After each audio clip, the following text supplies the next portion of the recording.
Hello YouTube, and welcome to my next video.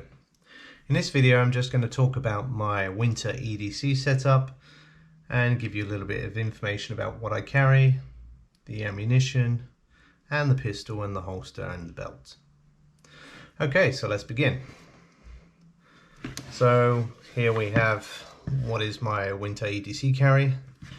So let's start with the belt. The belt is by a Latvian company called Contact Holsters.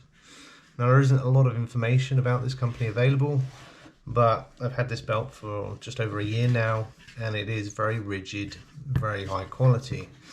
It's premium leather and it was quite cost effective. I think it was about 35 euros. Now it has got some marks and wear on it over time, but that's normal and you can polish that out with some leather care products. So that's neither a concern of mine. I'm very confident in the belt.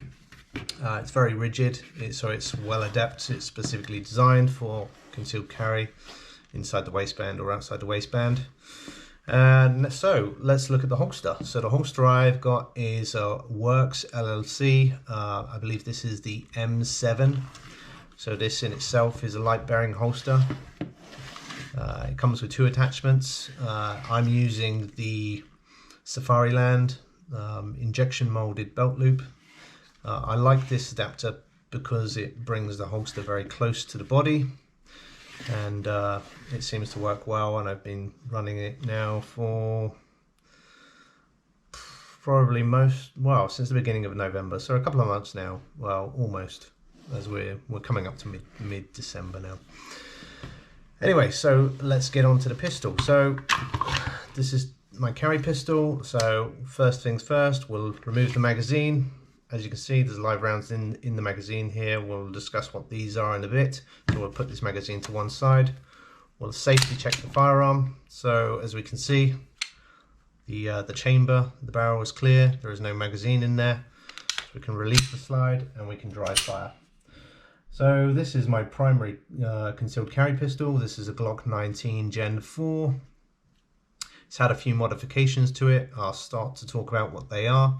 One of the first things I did was change the sights. So on here we have a set of Ameriglow iDot Pros.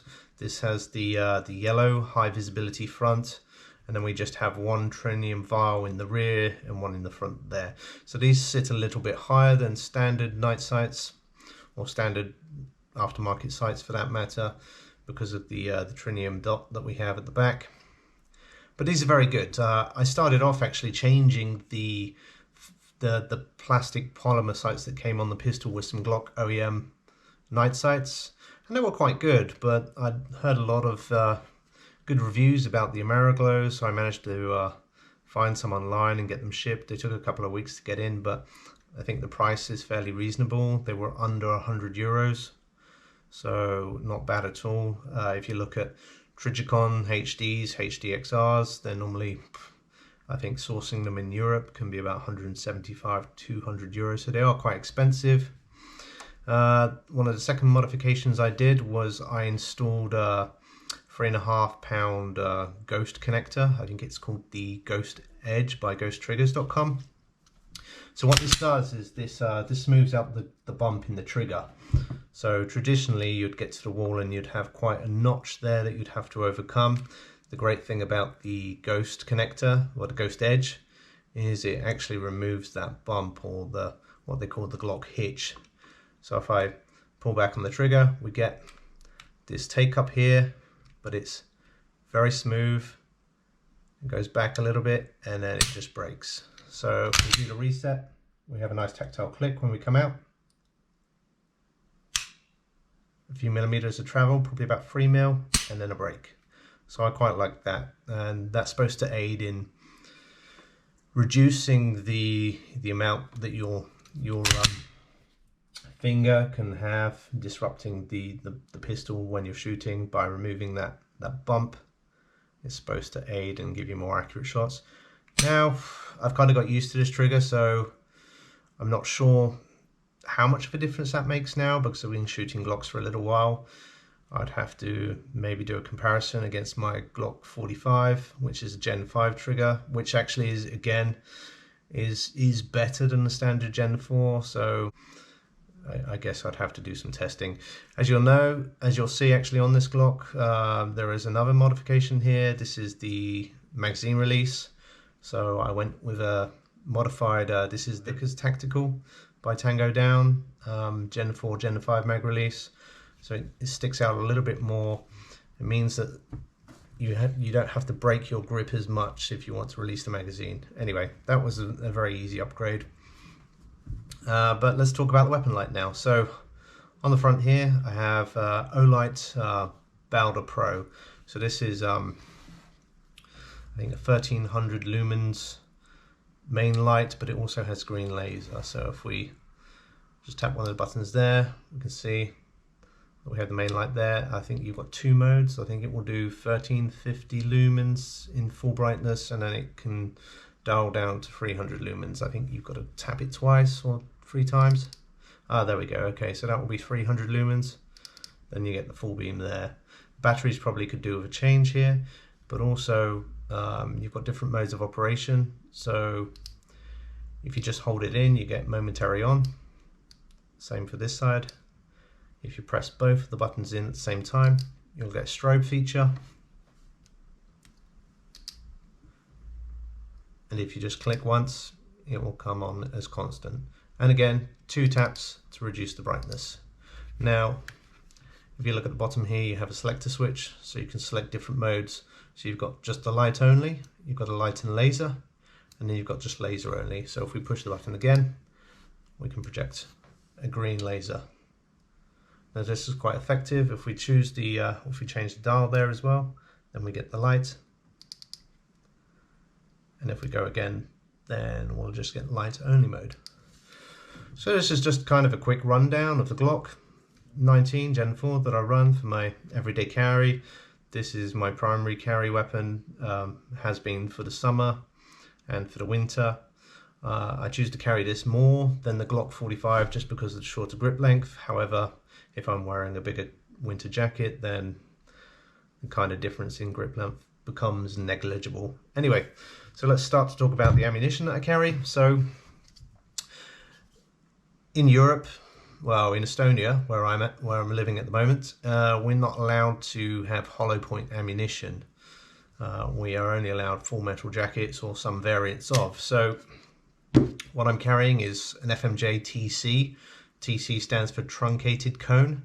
So if you look here, you've got a slight indentation in the nose of the projectile. Those are the 9mm bullet, and these are kind of somewhere in between a hollow point and full metal jacket. So these are, I think, are 100 grain.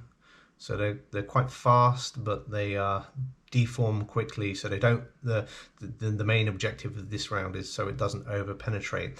I think one of the biggest problems with full metal jackets is if you've got quite a hot load, like a 124 NATO spec round, they're sometimes concerns that it will over penetrate soft targets, whereas a truncated cone here or a hollow point would not do that, as it would expand and lose its velocity quite quickly.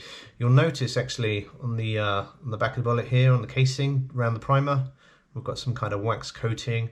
So because this is designed as a duty round, it's gives it a little bit of weather resistance. So if you were to submerge your pistol in the water or drop it, the likelihood is that the rounds will not be affected with this coating.